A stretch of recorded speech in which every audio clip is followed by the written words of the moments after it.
প্রিয় দর্শক, আসসালামু আলাইকুম। আল্লাহর বিশাল নিয়ামত মৌমাছি। দেখুন, এরা দোকানে এসে তাদের খাদ্য ভক্ষণ করছে, বিক্রি করছে।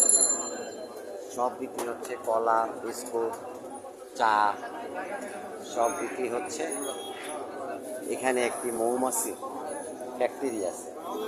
এরা এখানে বসে, আমাদের কাউকেই কামড় দেয় না। ওরা ওদের নিজেদের রিজিকের সন্ধানেই ব্যস্ত। এরা একসময় গিয়ে এগুলো নিয়ে কোথাও বসবে, চাক বানাবে।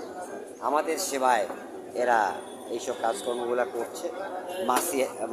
মৌমাছি হেগে দিলেই ওটা আমাদের জন্য একটা বিশাল খাদ্য পরিণত হয়। এই যে ভদ্রলোক দেখেন, উনি এই জিনিসটা করেছেন। আমাদের বন্ধু সোহাগ ভাই এই মৌমাছিটা এইখানে উনি চাষ করছেন, ওদেরকেও খাবার দিচ্ছেন, সবাইকে খাবার দিচ্ছেন, আমাদেরকে সেবা গ্রহণ করছেন। ইনশাল্লাহ সবাই দোয়া করবেন, আমরা যেন মৌমাছির মতো একত্রিত হয়ে রিজিকের সন্ধানে সবাই থাকতে পারি। তাহলে আল্লাহ তাআলা আমাদের সবাইকেই রহমত দান করবেন, শান্তি দান করবেন, সুস্থতা দান করবেন।